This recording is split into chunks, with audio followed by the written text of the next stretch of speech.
Hello बच्चों, आपका बहुत बहुत स्वागत करती हूँ मैं ग्लैड 30 इंस्टीट्यूट में, जिस इंस्टीट्यूट में आपको सीखने को मिलेंगी बहुत बहुत प्यारी प्यारी बातें फिजिक्स, केमिस्ट्री, मैथ्स और बायो सारे सब्जेक्ट से रिलेटेड। आपको यहाँ पे मिलेंगी आपको छोटी छोटी सी ट्रिक्स जिनसे आप क्वेश्चन को जल्दी से सॉल्व कर पाएंगे। छोटे छोटे से डेरिवेशंस, जो आप डेरिवेशन से डरते हैं उनका फोबिया आपसे खत्म कर देंगे। चलिए, मैं एज अ फिजिक्स फैकल्टी आपको सिखाऊंगी फिजिक्स। फिजिक्स बेटा एक ऐसा सब्जेक्ट है जिसमें बच्चों में बचपन से ही लेकर फोबिया होता है। Physics is one of the toughest subject, but इससे हमें डरने की कोई जरूरत नहीं है। फिजिक्स को अगर आप प्यार से पढ़ेंगे तो आपको उस फिजिक्स से प्यार हो जाएगा। और ग्लैड 30 के साथ अगर आप जुड़े रहेंगे तो आई एम श्योर आपको एक दिन फिजिक्स से बहुत प्यार होने वाला है। चलिए, तो इसी के साथ हम अपना पहला टॉपिक, जिसके में सबसे बड़ा फोबिया लेकर चलते हैं क्लास 11th के बच्चे, दैट इज प्रोजेक्टाइल। आइए देखते हैं क्या है प्रोजेक्टाइल। तो आइए बच्चा, हम अपने पहले टॉपिक से शुरू करते हैं।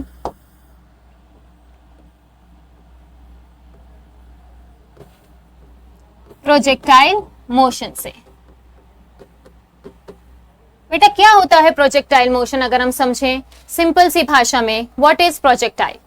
बेटा प्रोजेक्टाइल एक इस तरीके का मोशन है कि अगर हम किसी भी ऑब्जेक्ट को थ्रो करते हैं, ठीक है, पर उसमें कितने कंपोनेंट्स होने चाहिए वेलोसिटीज के, उसमें हर पॉइंट पर उसके दो वेलोसिटीज के कंपोनेंट्स होना जरूरी है। तो अगर आपने किसी भी ऑब्जेक्ट को थ्रो किया है, ठीक है, आप उसे दो तरीके से थ्रो कर सकते हैं। एक, आप उसे किसी भी एंगल थीटा से थ्रो कर सकते हैं, that is from the surface, right. या फिर हम उसे किसी हाइट पर खड़े होकर, लेट्स से एनी हाइट, यहां से सिर्फ उसको हॉरिजॉन्टल वेलोसिटी देकर थ्रो कर सकते हैं। तो अगर आप इसको ऐसे थ्रो करोगे तो ये अपना मोशन इस तरीके से कर देता है। अगर आप इसको एंगल थीटा पे थ्रो करते हो फ्रॉम द सरफेस, देन ये अपना मोशन इस तरीके से कंप्लीट करता है। तो ये दोनों ही मोशन आते हैं अंडर प्रोजेक्टाइल मोशन।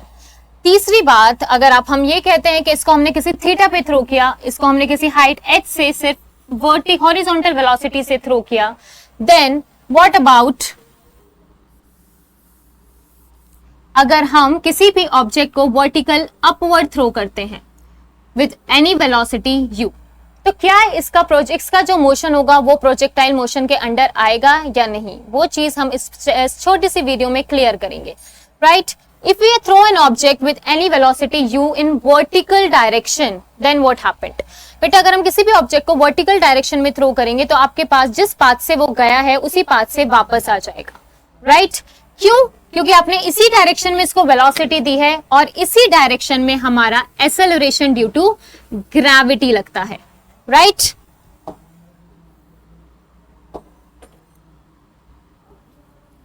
इसी डायरेक्शन में हमारा एक्सेलरेशन ड्यू टू ग्रेविटी लगता है। तो ये ऊपर जाएगा, जब इसकी वेलोसिटी, इनिशियल वेलोसिटी जितनी आपने दी है वो 0 हो जाएगी, तो ये दोबारा उसी पाथ से नीचे आ जाएगा। तो इसके हर एक पॉइंट पे सिर्फ एक कंपोनेंट ऑफ वेलोसिटी रहेगी, सिर्फ एक ही डायरेक्शन में वेलोसिटी रहेगी, that is in vertical direction. तो इसको हम प्रोजेक्टाइल की कैटेगरी के अंडर नहीं लाते हैं। बात करें अगर हम हॉरिजॉन्टल मोशन की, तो देखिए मैंने इसको सिर्फ हॉरिजॉन्टल वेलोसिटी दी थी in horizontal direction, then at this point the vertical velocity is 0। इस डायरेक्शन पे आपकी वर्टिकल वेलोसिटी 0 थी। उसके बाद भी ये सिर्फ हॉरिजॉन्टल नहीं जा रहा है, it displaces in Y direction as well. ये वाई डायरेक्शन में भी आपका डिस्प्लेस हो रहा है। इसका मतलब इसके हर पॉइंट पर दो वेलोसिटी के कंपोनेंट हैं, one in horizontal direction and one in vertical direction. एक वेलोसिटी इसकी हॉरिजॉन्टल की तरफ जाती है, एक वेलोसिटी इसकी नीचे की तरफ आती है। देखिए ये ऑब्जेक्ट इस पॉइंट पर यहां पर था, इसको इधर वेलोसिटी दी, ये आगे भी जा रहा है और नीचे भी आ रहा है, आगे भी जा रहा है और नीचे भी आ रहा है। इसका मतलब कोई वेलोसिटी इसको आगे ले जा रही है और कोई वेलोसिटी इसको नीचे की तरफ भी ला रही है। तो हर एक पॉइंट पे दो वेलोसिटीज लग रही हैं। तो हम इसको कह सकते हैं ये हमारा मोशन कैसा है, ये हमारा मोशन प्रोजेक्टाइल मोशन के अंडर आता है।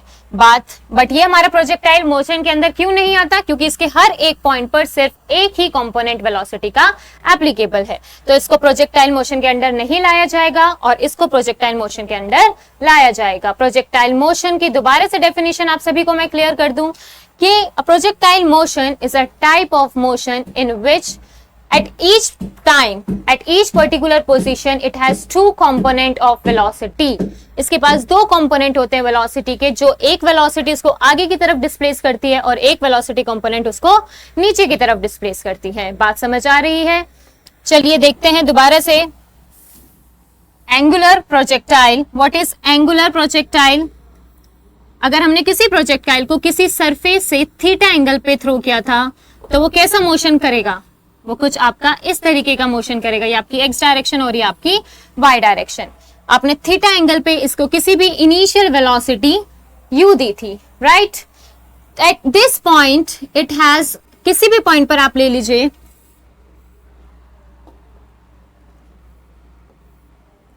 आप इसके किसी भी पॉइंट पर देखेंगे we have only two components of velocity, that is one in vertical direction and one in horizontal direction. तो इसके हर पॉइंट पे एक वेलोसिटी इसको नीचे की तरफ ला रही है और एक वेलोसिटी इसको सामने की तरफ ले जा रही है।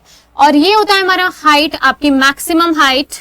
इस हाइट को हम क्या बोलते हैं? Maximum height. इसका मतलब अगर आप इसको ग्राउंड से थ्रो करते हैं तो ये ऊपर किसी मैक्सिमम हाइट तक जाएगा और फिर ये नीचे की तरफ आएगा।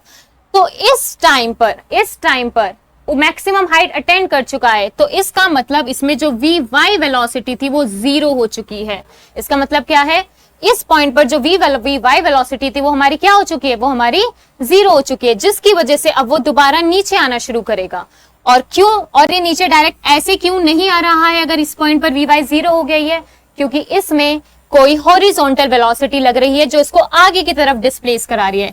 और हॉरिजॉन्टल वेलोसिटी बेटा आपकी हर पॉइंट पर इनिशियल वेलोसिटी इन हॉरिजॉन्टल डायरेक्शन जो आप लेते हैं वो ही रहती है, राइट? तो हर एक पॉइंट पर दो कंपोनेंट लग रहे हैं वेलोसिटी के, इसलिए ये वाला मोशन भी कैसा आता है? प्रोजेक्टाइल मोशन के अंडर आता है। और ये वाला भी कैसा आता है? प्रोजेक्टाइल मोशन के अंडर आता है।